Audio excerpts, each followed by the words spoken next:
Buenos días, familia. Qué gozo del Señor estar en la casa. Qué hermoso es Dios. ¿Cuántos dan gracias a Dios por el mes que acabó? Empezamos el año con el favor del Señor. Amén. Estamos ya en febrero. Wow. Pero agradecidos con Dios porque sabemos que su amor ha estado presente. Amén. Como casa, enero ha sido un tiempo de escuchar al Señor, escuchar el corazón, escuchar el sentir. Porque es importante siempre, cada cierto tiempo, hacer una pausa, escuchar y asegurarnos de que estamos moviéndonos en la dirección correcta. Amén. ¿Cuántos ven la importancia de aquello? Ok, estamos moviéndonos en la dirección que debemos movernos porque no es movernos por movernos. Siempre tenemos un objetivo, siempre tenemos en mente, a ver, ¿hacia dónde vamos? Cuando usted coge el vehículo y arranca, no es que usted coge el carro y vamos a ver a dónde nos lleva el carro. ¿Usted qué tiene en mente? Un destino, ¿verdad? Tenemos en mente un destino.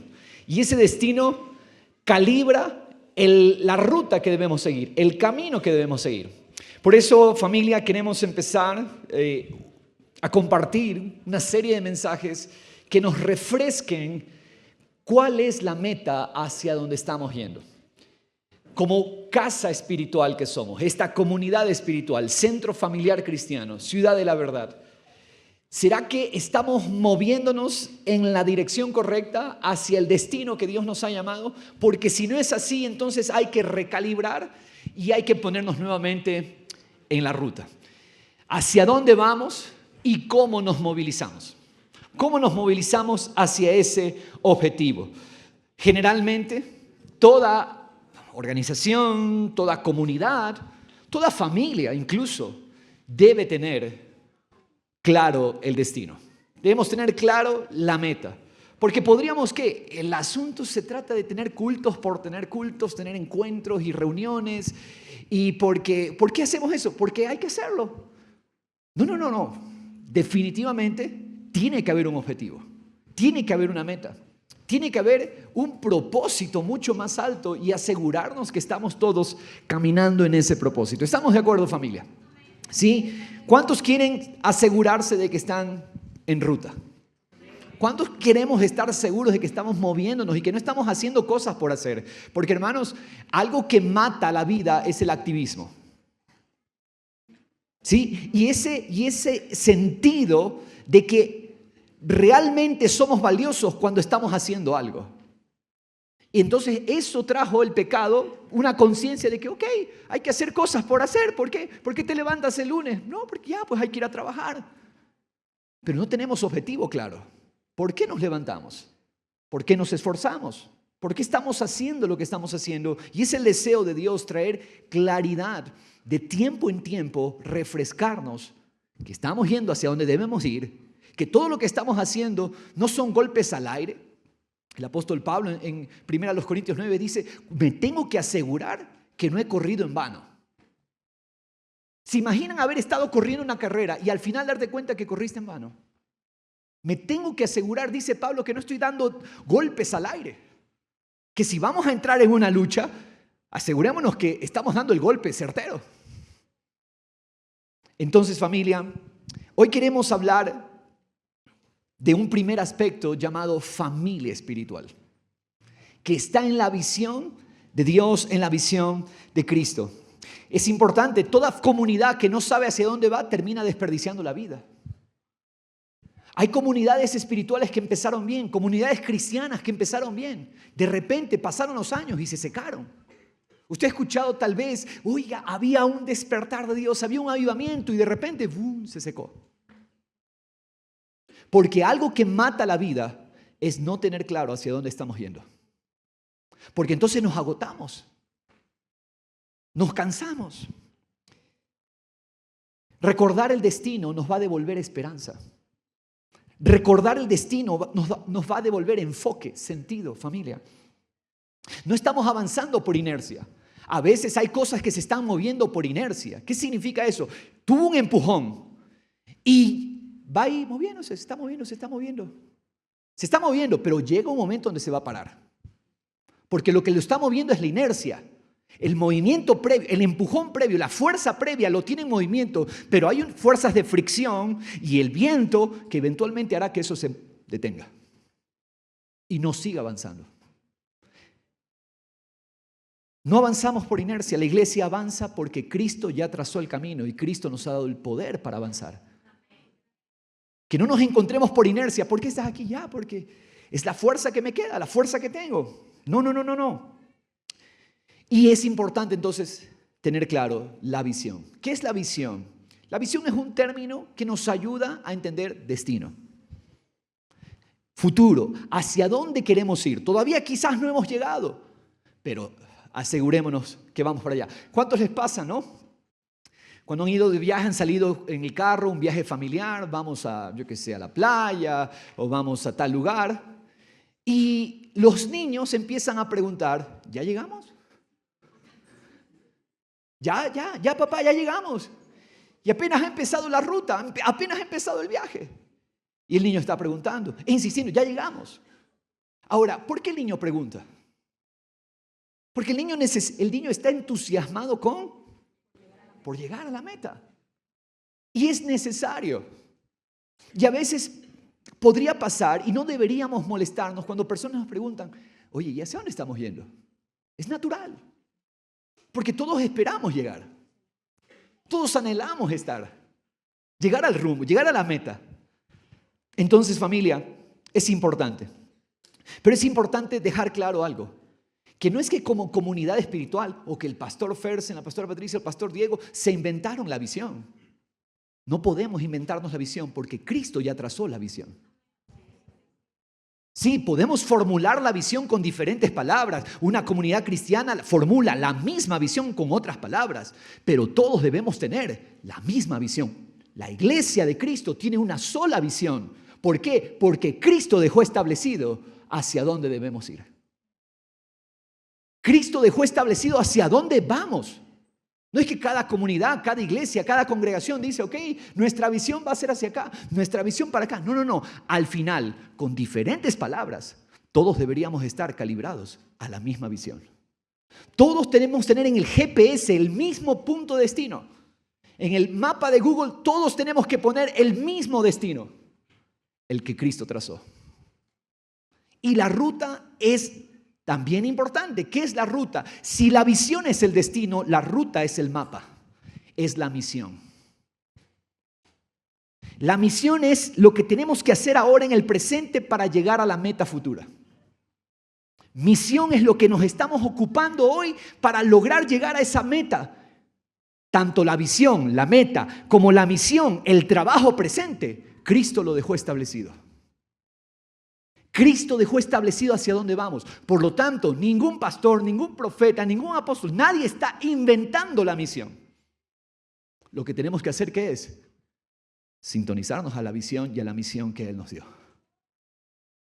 Y todos debemos hoy mismo poner en nuestro mapa, pastor, y eso, yo no sé cómo eso de poner el destino en el mapa. Pregúntele al hermano, ¿cómo se pone el destino en el mapa? Pero todos en el mapa debemos tener el mismo lugar de destino. ¿Por qué?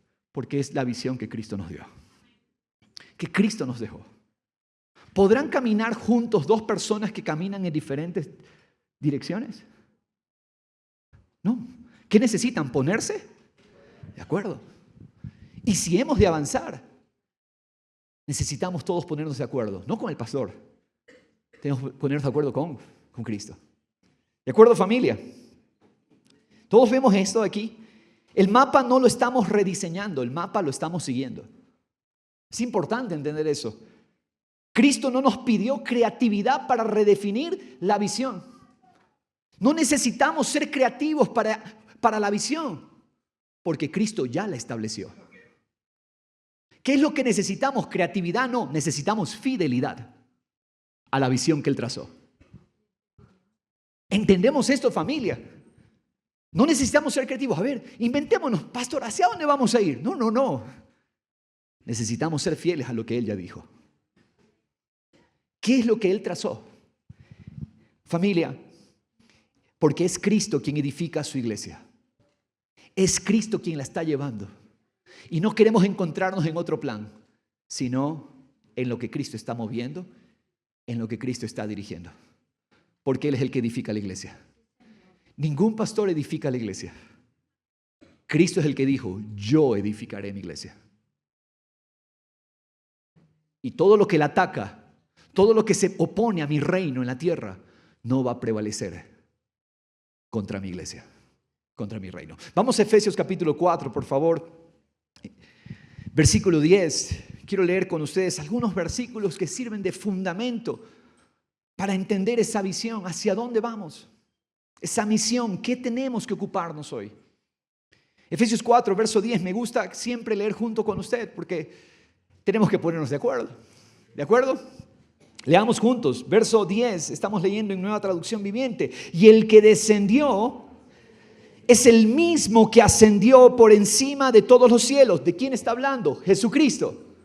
Jesucristo. Él descendió, pero fue también ascendido, glorificado. ¿Qué significa eso?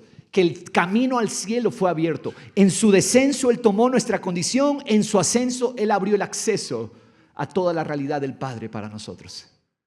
Oh, hermoso familia, nosotros no estamos abandonados. No estamos, como se dice, a la buena de Dios. No. Cristo ascendió para abrirnos el acceso. El cielo es accesible en Cristo para nosotros. Tenemos una red, pastor, pero ¿se refiere usted al cielo físico? No me refiero a eso. Cuando la palabra usa la figura cielo, habla de la realidad eterna, que antes era inaccesible por el pecado, pero Cristo abrió el paso. Diga al hermano junto a usted, tenemos acceso a la realidad celestial. No es que vamos a tener, tenemos acceso. Tenemos esa realidad. Familia, esto nos llena de gozo, de alegría. Dice, el que descendió es el mismo que ascendió. No se quede callado, lea conmigo. Por encima de todos los cielos, a fin de llenar la totalidad del universo con su presencia. ¿Cuál es el proyecto de Dios? Aquí ya vamos viendo. Llenarlo todo con su presencia. ¿Para qué estamos acá? ¿Para qué existe la iglesia? Para llenarlo todo con su presencia. Pastor, ¿por qué Dios me dio una familia? ¿Por qué Dios me dio un hogar? ¿Por qué Dios me dio hijos? Para llenarlo todo con su presencia. ¿Por qué Dios te da dones? ¿Por qué Dios te da profesiones? ¿Por qué Dios te da habilidades? ¿Para qué? Para llenarlo todo con su presencia. Ese es el proyecto eterno. ¿Qué estamos haciendo? Cultos nomás, cultos, y qué lindo. Y sentirme bien y salir y continuar la vida. No. Estamos siendo capacitados para llenarlo todo con su presencia. Esto es un entrenamiento. Pero el servicio, el trabajo efectivo, es el 24/7. Llenarlo todo con su presencia. ¿Lo vemos, familia? ¿Hacia dónde vamos? ¿Lo entendemos hacia dónde vamos? Vamos aclarando esto. El versículo 11 dice, ahora bien, y aquí viene, entonces, esa es la meta. Ahora viene el camino. ¿Cómo Dios lo hace? La misión, cómo Dios lo trabaja en el presente. ¿Cómo llegamos a esa meta de llenarlo todo con su presencia? Ahora bien, dice, verso 11, junto conmigo, Cristo dio los siguientes dones a la iglesia. ¿Cuáles son esos dones? ¿Saben? ¿Entendemos qué significa don? ¿Qué es un don? Es una palabra para un regalo, una dádiva. ¿A cuántos les gusta recibir regalos? Entonces, ¿cuántos sonríen cuando reciben un regalo? Póngale sonrisa a la persona junto a usted. Se nos dio como iglesia dones. Se nos dio regalos. ¿Cuáles son esos dones? Leamos, por favor, ¿cuáles son esos regalos? Cristo dio los siguientes regalos a la iglesia. ¿Cuáles son esos regalos? Los apóstoles, los profetas, los evangelistas y los pastores y maestros. ¡Wow! Los dones son personas que Dios nos dota, Dios nos da en su amor. Sigamos leyendo. Ellos, lea conmigo por favor, tienen la responsabilidad de preparar. Esto aquí aclara mucho, porque no es que los dones, estas gracias ministeriales, apóstoles, profetas, evangelistas, pastores y maestros, no es que ellos hacen, ellos preparan. Ellos ayudan, ellos nos entrenan, ellos nos capacitan, pero sigamos leyendo. Preparar al pueblo de Dios para que lleve a cabo la obra de Dios y edifique la iglesia, es decir, el cuerpo de Cristo. Ellos preparan al pueblo para que el pueblo lleve a cabo la obra y el pueblo, que es el cuerpo, edifique la iglesia. La iglesia se edifica en cuerpo. Entonces necesitamos que el cuerpo esté capacitado. Necesitamos que el cuerpo esté, ¿qué cosa? Preparado. Porque el cuerpo lleva a cabo la obra y el cuerpo edifica la iglesia. Qué tremendo. Verso 13, juntos, ¿de acuerdo? Ese proceso, ese es el mapa. Ese proceso es un proceso. O sea, lleva tiempo. Ese proceso continuará ¿hasta cuándo? Hasta que todos, y ese todos incluye al vecino, ese todos lo incluye usted, hasta que todos alcancemos tal unidad en nuestra fe y conocimiento del Hijo de Dios, que seamos maduros en el Señor, es decir, hasta que lleguemos a la plena y completa medida de Cristo. Es un proceso, es un trabajo en el que tenemos que ocuparnos para llegar a la meta, para llegar al destino. Entonces, verso 14, ya no seremos inmaduros como los niños, no seremos arrastrados de un lado a otro, no seremos empujados por cualquier corriente de nuevas enseñanzas, no nos dejaremos llevar por personas que intenten engañarnos con mentiras tan hábiles que parezcan la verdad. En otras palabras, trae estabilidad. Vamos a ser estables, familias estables, comunidades estables. Y estabilidad no significa no tener problemas. Significa que aún en los problemas podemos continuar, podemos perseverar. Verso 15. En cambio, ¿qué haremos? Hablaremos la verdad con amor y así creceremos en todo sentido hasta, miren, meta, señal de meta. Hasta parecernos más y más a Cristo, quien es la cabeza de su cuerpo, que es la iglesia. ¿Hacia dónde vamos? Parecernos más y más a Cristo. ¿Hacia dónde avanzamos? Construir una organización, construir una institución. Avanzamos a la meta de parecernos más y más a Cristo, quien es la cabeza. Dice verso 16, Él hace que todo el cuerpo encaje perfectamente. Él hace que cada parte, al cumplir con su función específica, dice, ayuda a que las demás se desarrollen.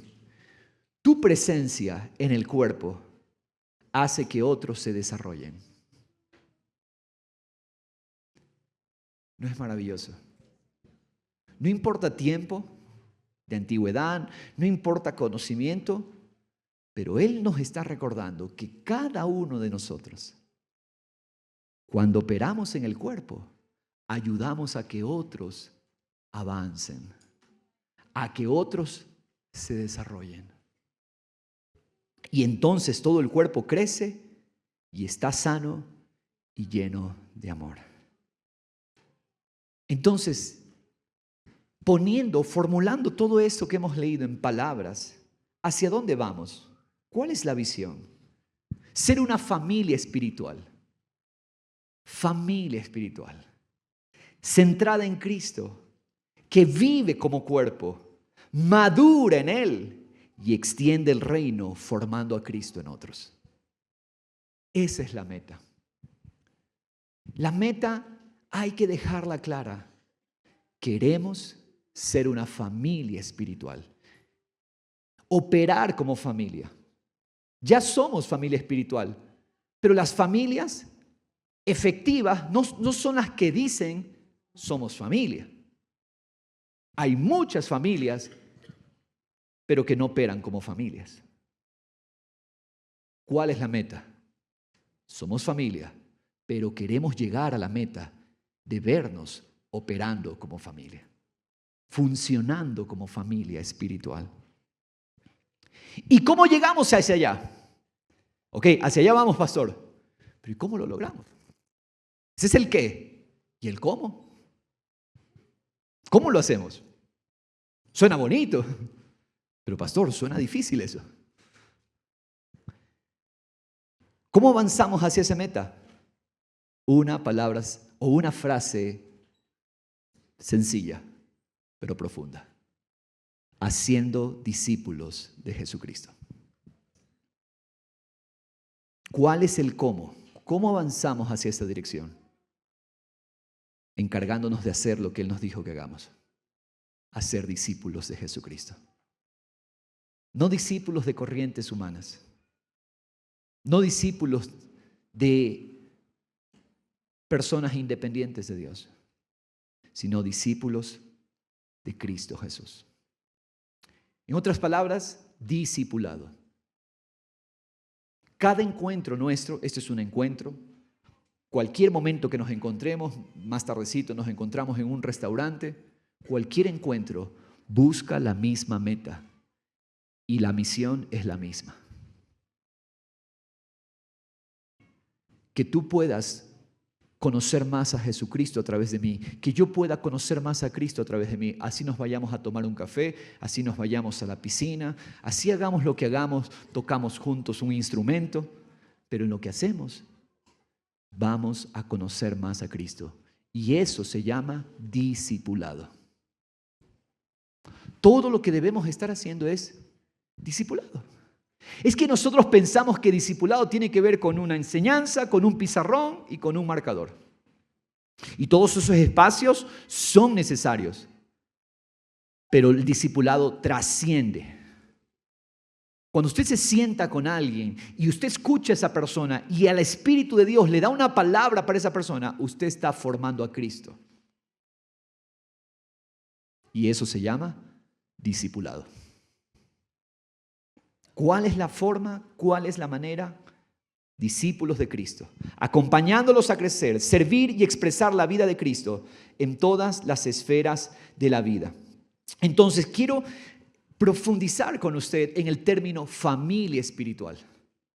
Familia espiritual, una familia centrada en Cristo. No estamos caminando hacia un programa más, sino hacia una realidad viviente. Una familia viva, una familia llena de vida. Hacia allá caminamos, no hacia una organización eficiente. No. Vamos hacia un cuerpo maduro. Muchas veces se trata a las iglesias como organizaciones que tienen que ser eficientes. No. Lo que Él dice, necesitamos ser un cuerpo maduro. Eso es lo que Él dice. No buscamos eficiencia, buscamos madurez. No es mala la eficiencia, pero la eficiencia es resultado ¿de qué? De madurar.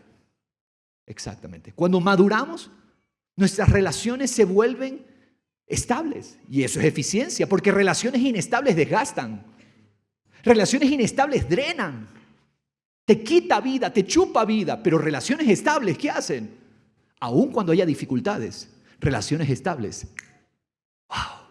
Qué hermoso que al final pudimos hablar y tú me dijiste, pastor o hermano, yo creo que esto es incorrecto y yo puedo decirte, hermano, esto es incorrecto. Animémonos, ayudémonos mutuamente. Eso se llama estabilidad. De que tú no te resientes conmigo y que yo no me resiento contigo. Porque hay estabilidad cuando decimos las cosas en el amor, pero en la verdad. Eso es eficiencia. Porque podemos entonces ahorrar energía para lo productivo. Y no energía para explicar, energía para convencer, energía para hoy arreglemos el problema. Hacia un cuerpo maduro. Tampoco vamos hacia una congregación numerosa.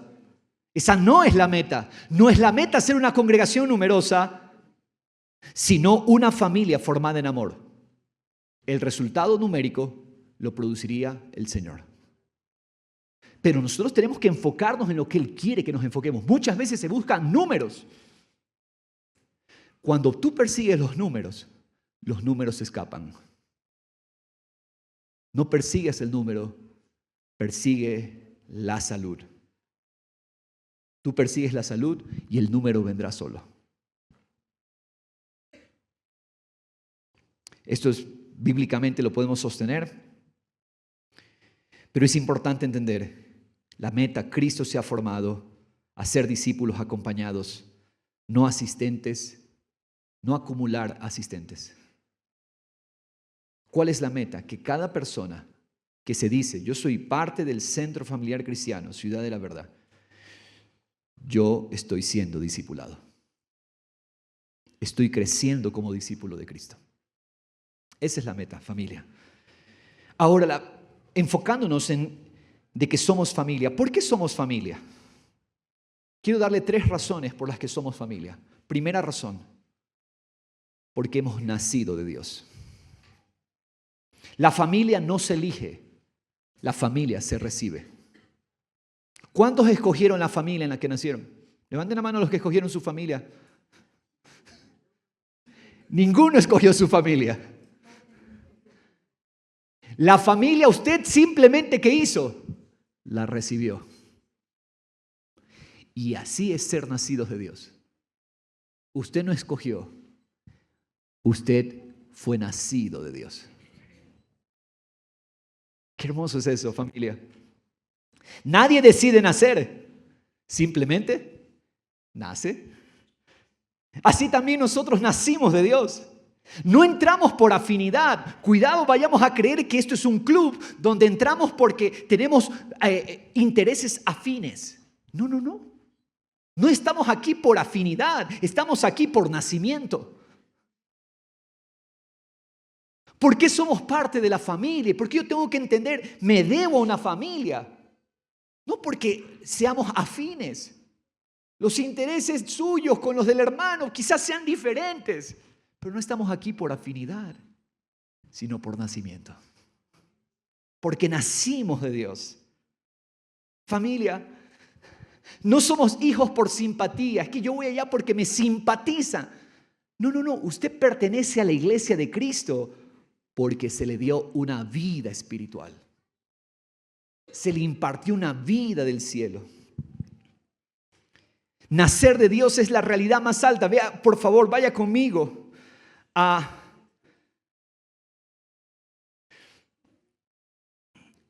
Efesios 2. 2 pasajes que quiero que vea. Efesios 2.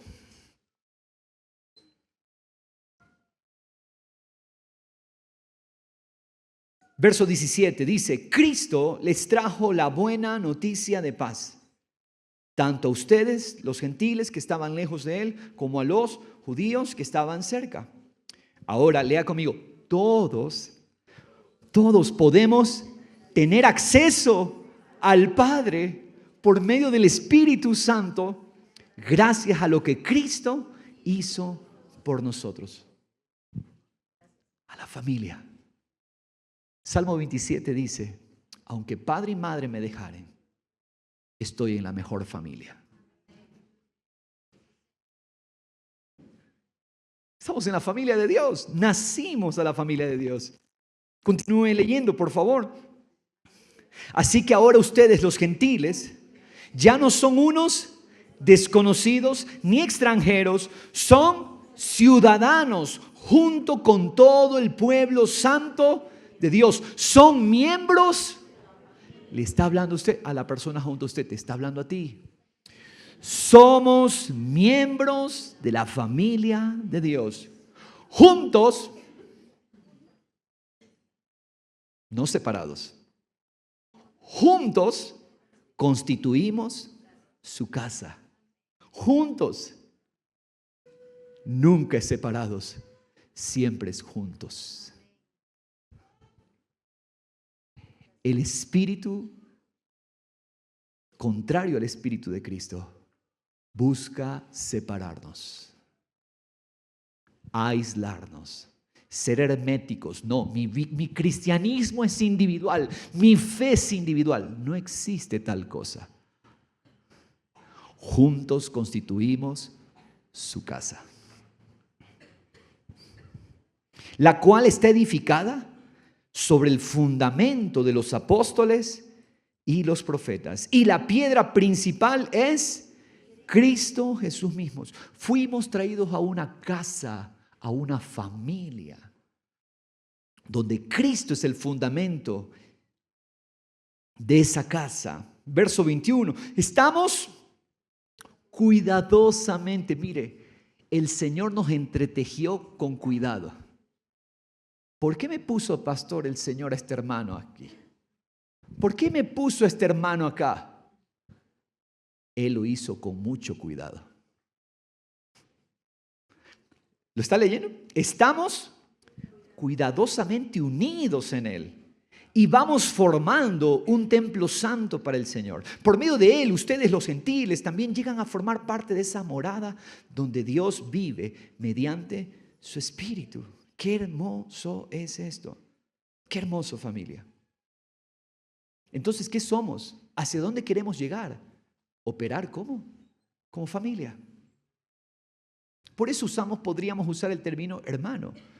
Yo quiero animarle en algo. Voy a decir algo que hace tiempo lo he tenido guardado. Y Señor, dame el momento para decirlo.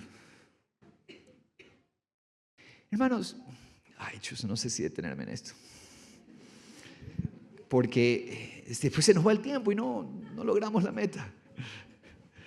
Tenemos meta. Hermanos, muchas veces usamos los nombres y los títulos, pero sin conciencia. No tenemos conciencia de lo que decimos. ¿Y por qué decimos hermano? Porque es la costumbre. ¿Y por qué decimos pastor? Porque es la costumbre. Algo que estoy entendiendo en el Espíritu. No voy a llamar a una persona, aunque sea autoridad, por el título, si yo no estoy asimilando el título en mi corazón. Pastor. Pero usted le pregunta a ese pastor, ¿esa es su oveja? No, ese no se deja pastorear.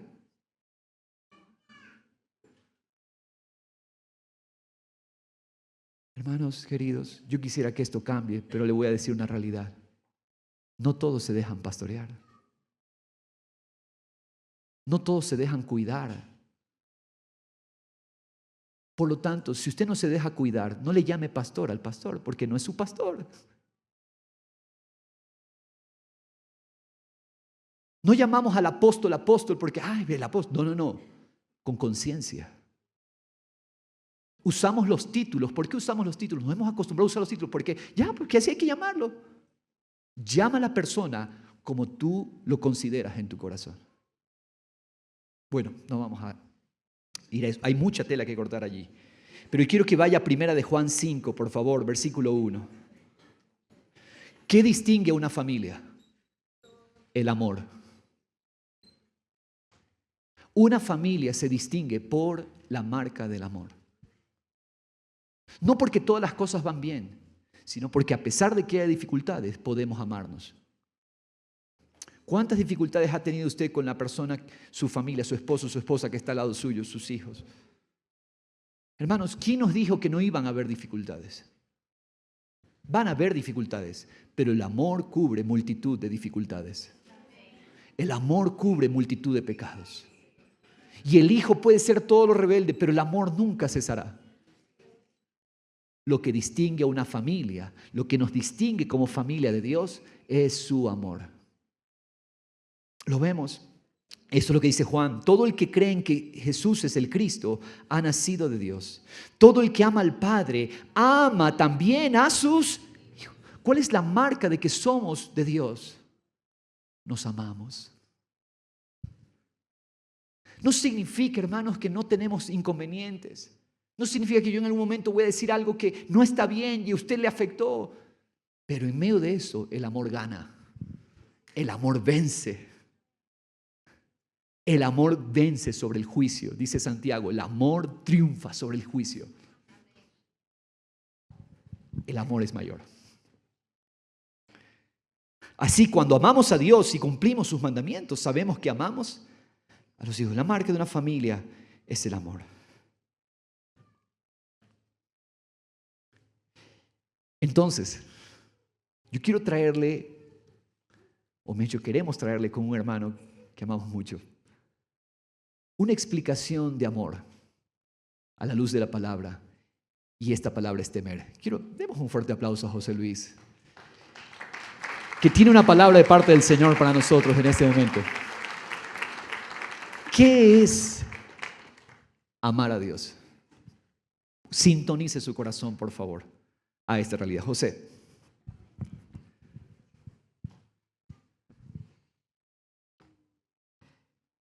Bueno, el pastor Diego me dijo, José Luis, solo 15 minutos, si no yo mismo te bajo, así que me voy a apurar. Ok.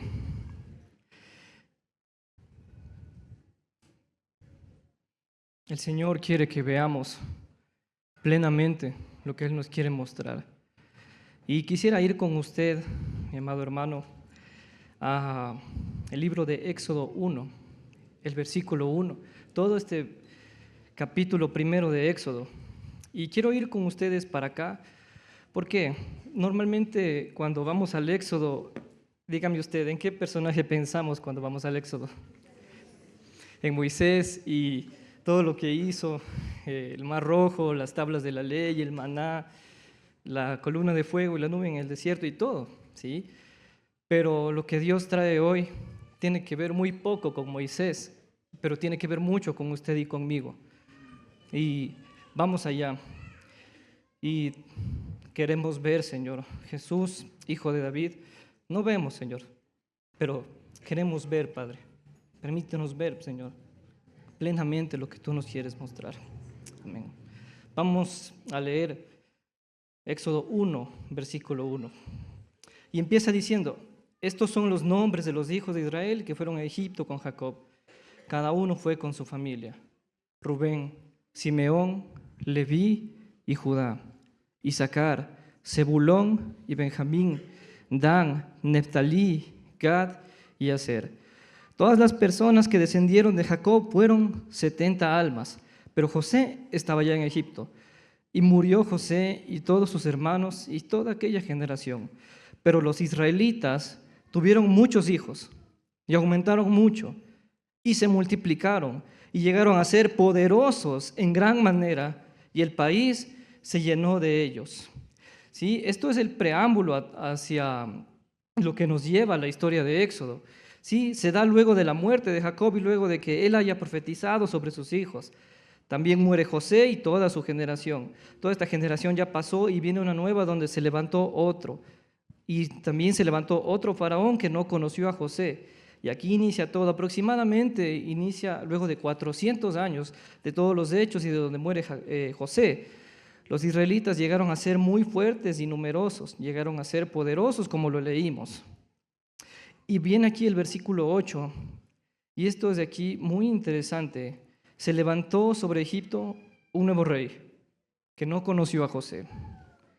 Y dijo a su pueblo, miren, el pueblo de los hijos de Israel es más numeroso y más fuerte que nosotros. Yo le hago esta pregunta a mis hermanos. ¿Cómo es que el pueblo de Israel llegó a ser sometido y esclavizado por Egipto, a pesar de que ellos eran más numerosos y más fuertes? ¿No se había puesto a pensar en esto usted? Tal vez. A veces tenemos esta idea de que los egipcios eran más fuertes que los israelitas y por eso los terminaron esclavizando. Pero no, la Biblia lo dice, no lo digo yo, el mismísimo Faraón lo dijo. Ellos son más fuertes y más numerosos que nosotros. Ahora la pregunta es, ¿cómo es que ellos terminaron siendo esclavizados si es que ellos eran más fuertes y poderosos? Para responder esta pregunta debemos saber quién es el rey de Egipto. ¿Qué es este personaje? ¿Quién es Faraón? ¿Qué representa su reino? Justo nuestro hermano Juan Pablo me recordaba esto entre semana. conversábamos sobre esto. ¿Qué significa este personaje, el rey de Egipto? Faraón. Él es el máximo gobernante de Egipto. Es un personaje que se rebeló contra Dios. Ejemplifica la rebelión contra Dios y el poder terrenal, la autosuficiencia.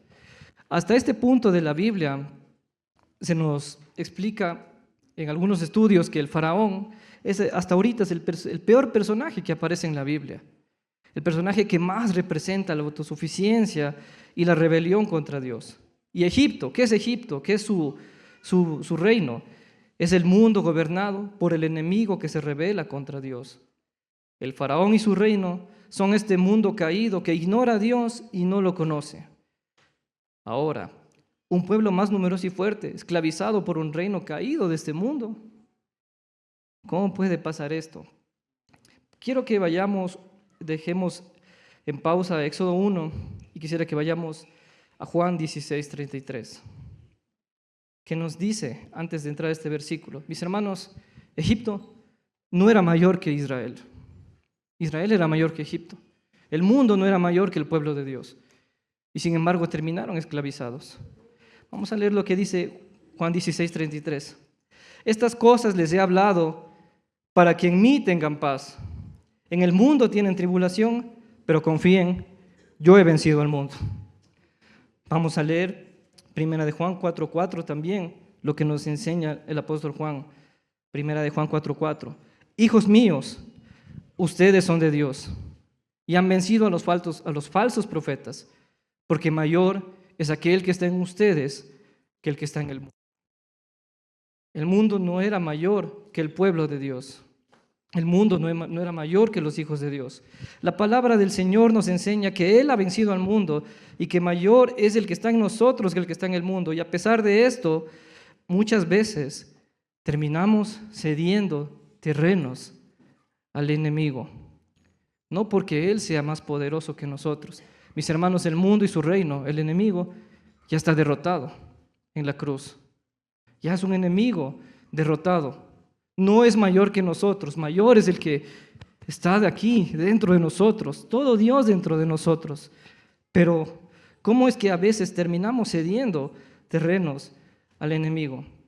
Mis hermanos, no quiero dar una clase sobre cómo actúa el enemigo, pero si algo podemos decir sobre eso, es que el enemigo es astuto. Él actúa sutilmente y nos quiere oprimir, afanar, apremiar. Vamos a ver lo que dice Éxodo 1:10, continuamos leyendo. Faraón se dio cuenta de que el pueblo de Dios era más poderoso y numeroso. ¿Y qué dijo él? Procedamos pues astutamente con él, no sea que se multiplique y en caso de guerra se una también con los que nos odian y pelee contra nosotros y se vaya del país. Así que pusieron sobre ellos capataces para oprimirlos con duros trabajos y edificaron para Faraón las ciudades de almacenaje de Pitón y Ramsés. Pero cuando más los oprimían, más se multiplicaban y más se extendían, de manera que los egipcios llegaron a temer a los israelitas. ¡Qué tremendo! Ellos llegaron a temer al pueblo de Israel y luego terminaron esclavizados.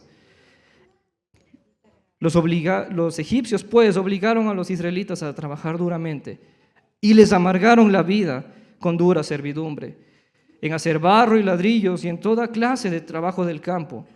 Todos sus trabajos se los imponían con rigor.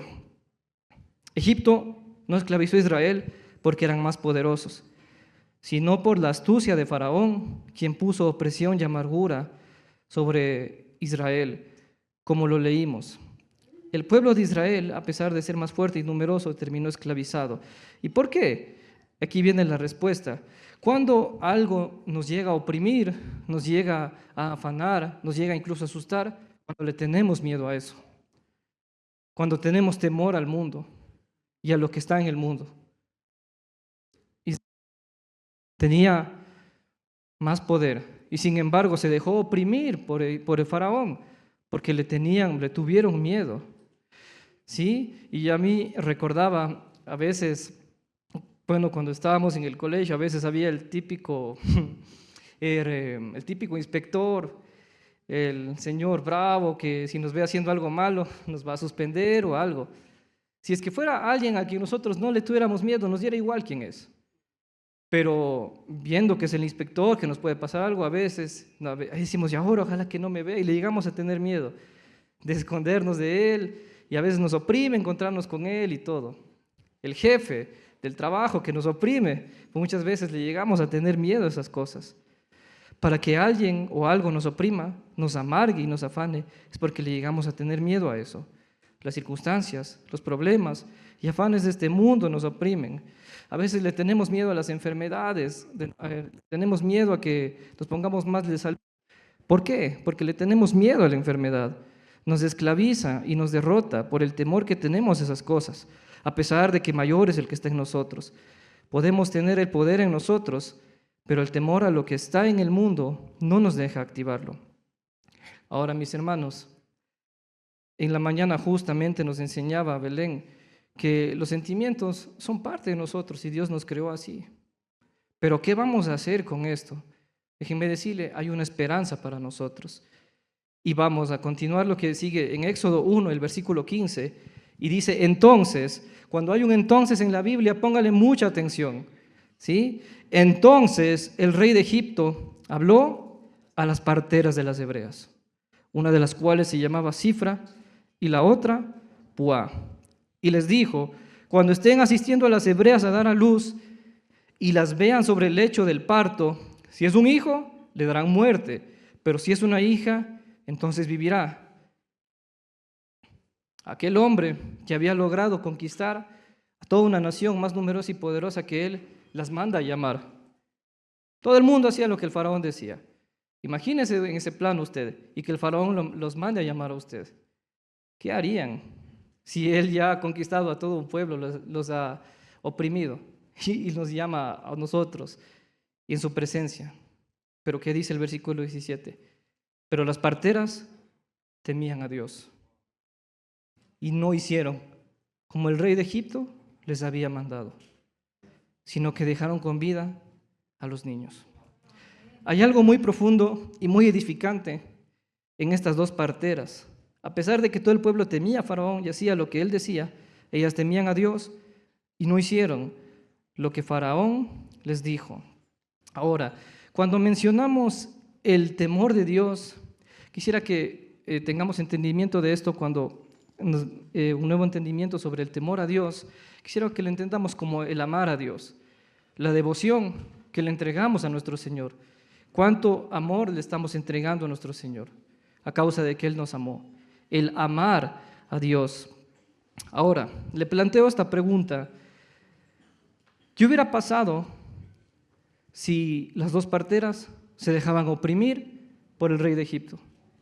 ¿Qué hubiese pasado? Y ellas cogían y mataban a los niños. Y por obedecer al faraón cogían y mataban a Moisés, siendo un niño, siendo un bebé. Ya no había mar rojo, ya no había tablas de la ley, ya no había maná, la columna de fuego, las 10 plagas, ya no había nada de eso. Pero ¿qué hubo primero? Antes de Moisés, es fácil deslumbrarnos por Moisés y todo, su vida, con grandes obras de Dios, pero olvidamos el hecho de que antes de él hubo un acto de devoción y amor a Dios, un acto de temor a Dios.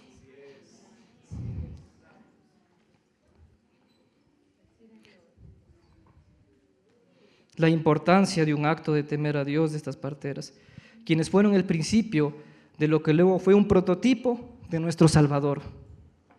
Esto me lleva, mis hermanos, a recordar a aquellas personas que dedicaron toda su vida entera al temor a Dios, a amar a Dios, a la devoción a Dios, y se entregaron a amar a otros, a servir a otros, a ganar a tantas personas para Cristo. Me lleva a recordar a muchos, y a veces somos muy poco agradecidos con estas personas. Yo puedo recordar, por ejemplo, a nuestros pastores, Fersen y Patricia. Hay un grupo de hermanos aquí que va todos los fines de semana a visitar a jóvenes en necesidad. ¿Cuántos agradecieron el legado de nuestro amado pastor José Peralta, que ya se encuentra en la presencia de nuestro Señor? Y yo recuerdo a una hermana que en nuestra familia amamos mucho, que nos discipuló, nos amó y nos bendijo. Ella partió con el Señor hace ya 10 años. Su nombre era Florencia. Bueno, yo la recuerdo ya en su vejez, la recuerdo ya desde que yo era un niño, ¿no? Probablemente mis padres, mis hermanas la recuerdan un poco más joven. Pero, ¿qué pasó? ¿Qué pasa con esta hermana? Ella fue la encargada de ganar para Cristo a mi madre y a mi padre. Y todo lo que ella hizo, ¿no? El amar, el discipularlos, entregar su vida hacia ellos. ¿Qué hubiese pasado si es que ella no discipulaba a mis padres? Si no ganaba para el Señor a mis padres. ¿Dónde estaríamos nosotros? Y ella, mis hermanos, no era una gran misionera, no era rica, no sabía conducir, se movilizaba en bus, no era estudiada en ninguna escuela. Ella aprendió a leer en la Biblia. Qué tremendo, ¿no? No era una súper predicadora ni la más elocuente, pero algo que nos enseñó siempre es la devoción y el amor a Dios y el amar a otros. Qué pocos agradecidos a veces somos con aquellas personas que nos enseñan. Mis hermanos, en las células, mis hermanos, tenemos a personas que nos enseñan, que nos discipulan. ¿Cuál es nuestra actitud hacia ellos? ¿Cuál es nuestra actitud hacia las personas que nos enseñan? Mis hermanos, las hojas que nosotros llevamos a nuestras casas, a los discipulados, no salen mágicamente, no crecen en los árboles. Hay personas trabajando detrás de eso para que usted pueda tener su material en su casa y estudiarlo. Y no nos damos cuenta que poco agradecidos somos con aquellas personas que se entregan a nosotros. Tenemos personas que nos dirigen en el discipulado. ¿Cuál es nuestra actitud hacia esas personas? A veces están enseñándonos y a veces nuestra mente, ¿en qué parte de la nebulosa estará? Hemos perdido el respeto y la gratitud por esas personas. Hermanos que nos comparten la palabra de Dios aquí en los devocionales. No ha dejado de ser la voz de Dios porque no es el pastor o los líderes los que están enseñando aquí. No ha dejado de ser la voz de Dios. Y a veces es muy fácil coger y distraernos con cualquier cosa cuando un hermano comparte aquí la palabra. ¿Acaso no es esa también la voz de Dios? Que tenemos que aprender a ser agradecidos con aquellas personas. Éxodo 1, continuamos leyendo el versículo 18. El rey de Egipto, al ver que las parteras no hicieron lo que él les dijo, les llamó y les dijo: ¿por qué han hecho esto y han dejado con vida a los niños? Las parteras respondieron a Faraón: porque las mujeres hebreas no son como las egipcias, pues son robustas y dan a luz antes que la partera llegue a ellas. ¿Y qué pasó con las parteras? Dios favoreció a las parteras y el pueblo se multiplicó y llegó a ser muy poderoso. Y por haber las parteras temido a Dios, Él prosperó sus familias. Dios favoreció a las parteras y guardó sus vidas del faraón. Cuando en estas civilizaciones antiguas no se hacía lo que el mandatario, el rey decía, era un acto de traición, castigado con la muerte. Pero Dios guardó sus vidas de estas parteras. Esto porque temían a Dios y no al mundo.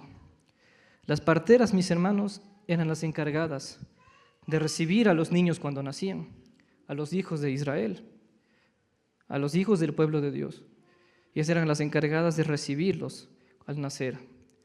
Y hoy nosotros estamos aquí, encargados de recibir a tanta gente, al pueblo de Dios, a los hijos de Dios. ¿De qué manera los estamos recibiendo, mis hermanos? Y esto me está animando muchísimo a mí como siervo, como profesor, como hijo, como hermano, como amigo. Me está alumbrando mucho y me está animando mucho. ¿De qué manera estamos recibiendo a los hijos de Dios que vienen a nosotros? Estamos encargados de un grupo de personas. ¿De qué manera los estamos recibiendo? ¿Desde el temor de Dios? ¿Será? ¿Por qué es importante esto? Puedo servir al cuerpo de la manera correcta o de la manera incorrecta. Puedo recibir y amar a otros en el temor de Dios, es decir, amando a Dios para luego poder amar a otros. O puedo hacerlo sin temor de Dios. ¿Por qué, mis hermanos, a veces nos llega a drenar tanto el servicio? A veces nos sentimos tan cansados, a veces lo hacemos amargados, con amargura, como si fuera un trabajo forzado.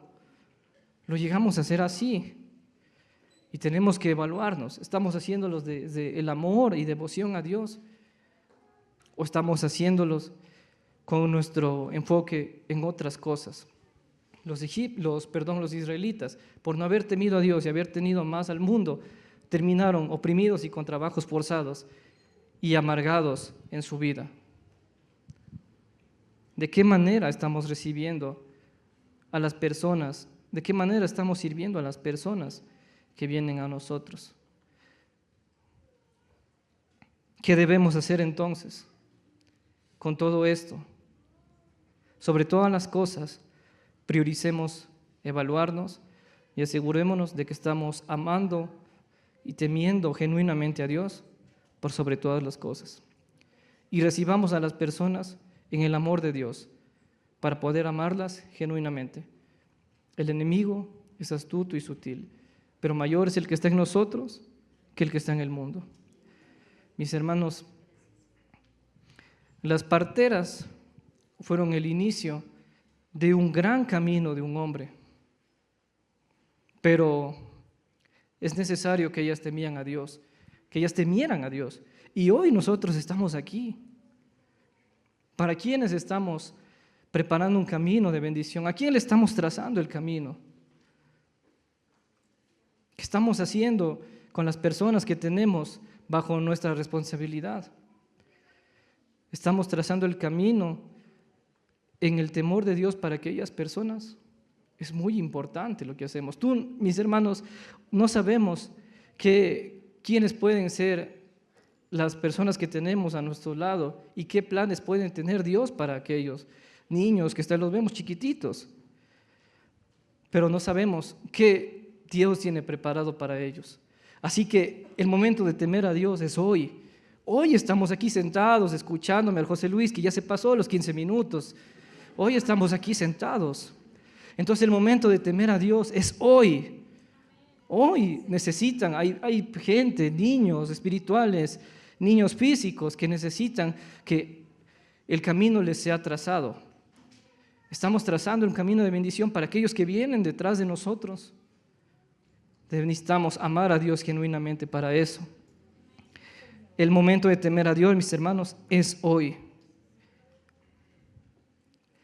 Es necesario que hoy temamos a Dios para trazar el camino para las generaciones venideras, las cuales serán más gloriosas, según lo que promete la palabra. Prioricemos el temor a Dios, recibamos con el mismo amor que Dios nos amó a otros. Prioricemos temer a Dios y no al mundo, porque mayor es el que está en nosotros que el que está en el mundo.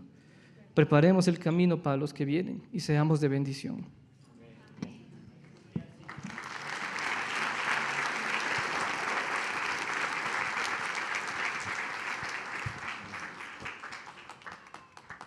No hace falta.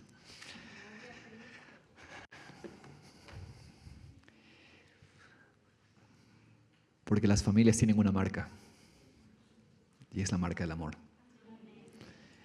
El amor es nuestra identidad en acción.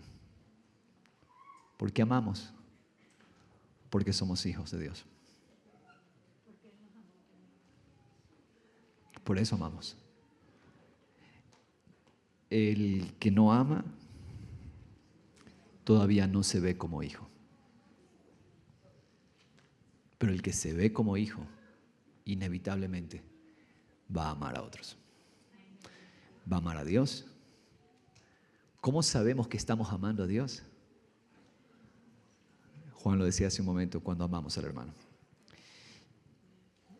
Y gracias, José Luis, porque esta palabra temer que tú nos has explicado, temer en el Antiguo Testamento, es amar en el Nuevo Testamento.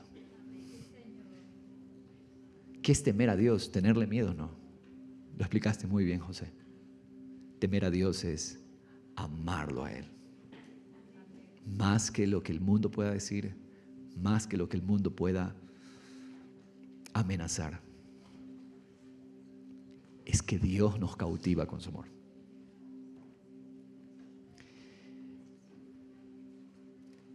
Quiero compartirle que esta semana tenemos con algunas autoridades espirituales de iglesias, congregaciones, casas espirituales de la ciudad, tenemos un encuentro con el alcalde. No vamos a ir donde el alcalde va a venir donde nosotros. Y hermanos, es tremendo porque mientras estábamos en la alabanza con Orquesta Jalel, yo estaba orando, Señor, se me delegó a mí que diera la palabra de oración por el alcalde. Y todos estos días he estado, Señor, pon las palabras. Y el Señor me contestaba allí, mientras estábamos en la orquesta, con la orquesta adorando. El Señor ponía y anotando lo que Él. ¿Por qué? Porque no tememos al mundo, porque tememos a Dios. Y hay una palabra, un encargo que el Señor nos ha puesto con convicción para el alcalde. Es un encargo, hermanos, y alguno dirá, entonces el pastor está a favor del alcalde. Alguno estará ya pensando. Mi hermano, el amor de Dios nos empuja en segunda carta de Pablo a Timoteo 2, que lo que tenemos que hacer, dice, es orar por aquellos que están en autoridad, sea de nuestra afinidad o no.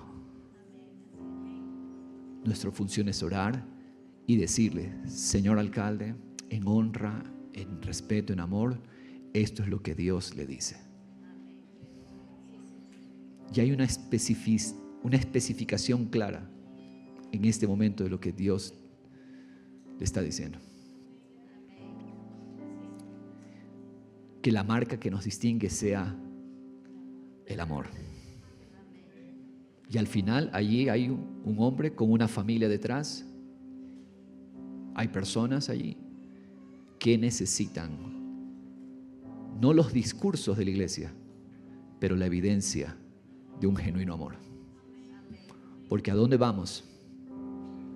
¿Hacia dónde vamos? A caminar como una familia espiritual marcada por el amor.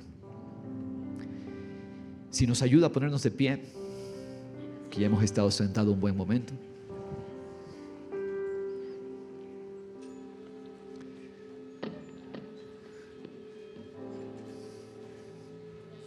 Qué tremendo. Esas dos mujeres pudieron temer a Faraón. El pueblo de Dios estaba temiendo a Faraón. Y dos mujeres marcaron la diferencia. Todo el pueblo de Dios, no sé cuántos miles eran en ese momento, pero todo el pueblo de Dios estaba atemorizado por el mal. Pero dos mujeres marcaron la diferencia, porque a través de esas dos mujeres Moisés fue protegido, y a través de Moisés Dios trajo liberación a ese pueblo. Señor, quizás no seamos muchos, pero los pocos que hoy decidan amarte, Señor, marcarán la diferencia, Señor. Puedes decirle al Señor, quiero ser el que marca la diferencia. Quiero amarte a ti por sobre el afán. Quiero amarte a ti, Señor, por sobre la preocupación. Quiero amarte por ti sobre el trabajo. Quiero amarte a ti por sobre el trabajo. El trabajo esclavizó a Egipto, y había una palabra en mi corazón en ese momento. Hoy el trabajo esclaviza a muchos. Pero Señor, hoy decimos, somos una familia espiritual que no ama más el activismo o la actividad, sino que ama más al Señor, que ama más al Padre. No somos esclavos para estar en trabajos forzados. Somos hijos. Dile al Señor, soy tu hijo, soy tu hija. No fui creado para la esclavitud. No fui creado para trabajos forzados. Fui creado para vivir en tu presencia, Padre. Libres, libres, libres para Él. Qué hermoso es Dios. Qué hermoso es Dios.